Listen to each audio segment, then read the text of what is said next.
नमस्ते। कहानियाँ दिल की में आपका एक बार फिर से स्वागत है। जिंदगी की भाग दौड़ में समय कहाँ जाता है पता ही नहीं चलता। जिम्मेदारियाँ इतनी कि खुद के लिए सांस लेने का भी समय नहीं होता। हमारी आज की कहानी कुछ ऐसे ही समय के बारे में है। तो चलिए शुरू करते हैं आज की कहानी, मी टाइम किटी पार्टी। सब कुछ शुरू हुआ था एक कप चाय, समोसे और उन अनगिनत आहों से। आहें जो कहना चाहती थीं कि पति जो थकान नहीं समझते, बॉस जो इंसान नहीं मशीन समझते हैं, और बच्चे जिन्हें मम्मी का मतलब सिर्फ हमेशा उपलब्ध लगता है। रेणु, पूजा, मीरा, मेघना और निधि, 5 महिलाएं, 5 जिंदगियां, लेकिन एक जैसी थकान। हर दिन खुद को पीछे रखकर दूसरों के लिए जीना अब उनकी आदत बन चुकी थी। घर में, ऑफिस में और मन के भीतर भी उनका स्वयं कहीं खो गया था।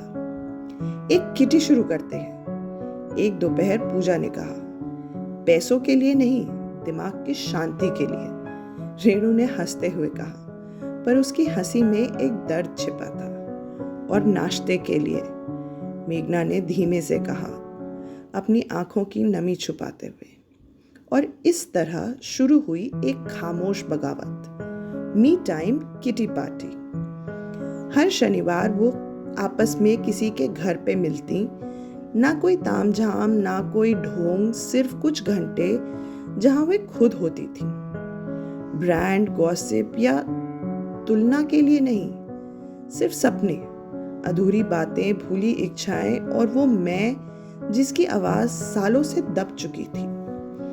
तीसरे हफ्ते निधि एक किताब लेकर आई। इसे पढ़ो, इसने मुझे याद दिलाया कि मैं अब भी जिंदा हूं, उसने दिल पे हाथ रखते हुए कहा। किताबों का आना जाना शुरू हुआ।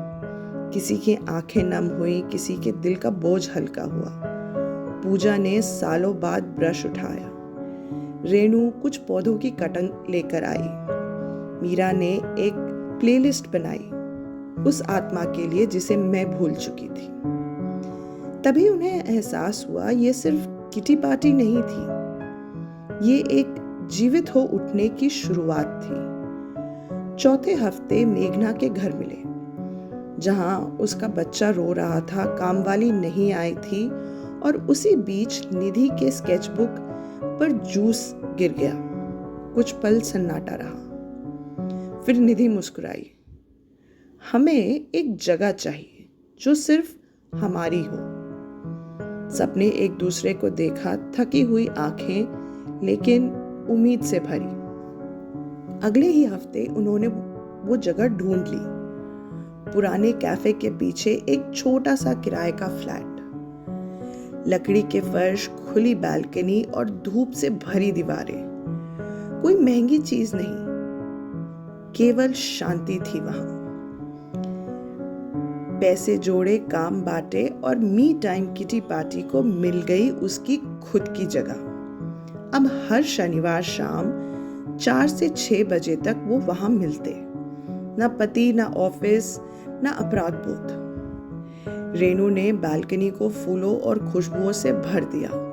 जैस्मिन, तुलसी, लैवेंडर और कभी कभी अपनी छुपी हुई उदासी। पूजा ने अपने रंगों में दुख और उमंग भर दिया। मीरा ने आंखें बंद कर संगीत पर थिरकना शुरू कर दिया, बिना किसी शर्म के। मेघना जो खुद को खो चुकी थी, अब कविताओं में खुद को पा रही थी। और निधि, जो शायद थकान से सांस लेना भी भूल गई थी, हर कप चाय में फूंकती थी एक संदेश, तुम काफी हो। कभी वे सब मिलकर हंसते, कभी रोते और कई बार बस चुप बैठते। और वो चुप्पी भी एक दवा बन गई थी। धीरे धीरे सब बदलने लगा। न उनके घर बदले, न उनकी जिम्मेदारियां, पर वे खुद बदलने लगी। एक रात रेणु के पति बोले, तुम कुछ हल्की सी लग रही हो। पूजा की बेटी ने बिना कारण उसे गले लगा लिया। मेघना ने सॉरी बोलना कम कर दिया था। और निधि ने अपने नाम से पेंटिंग पर साइन किया पहली बार। मीरा ने वो बात कही जो सबके दिल को छू गई। अब मैं अदृश्य नहीं लगती। एक शाम सूरज ढलते हुए बालकनी की रेलिंग पर रुक गया और मेघना ने कहा, तुम सब नहीं होती तो मैं शायद डूब जाती। चुप्पी में कोई कुछ नहीं बोला।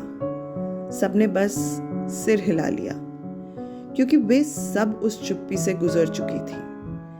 कभी कभी जिंदगी को बदलने के लिए थेरेपी नहीं, सिर्फ 4 दीवारें, 1 कप चाय और कुछ ऐसे लोग चाहिए जो आपको वो आप याद दिलाएं जिसे आपने खो दिया है। आशा है हमारी आज की कहानी आपको पसंद आई होगी। कमेंट्स में ज़रूर बताइएगा ये आपको कैसी लगी। धन्यवाद।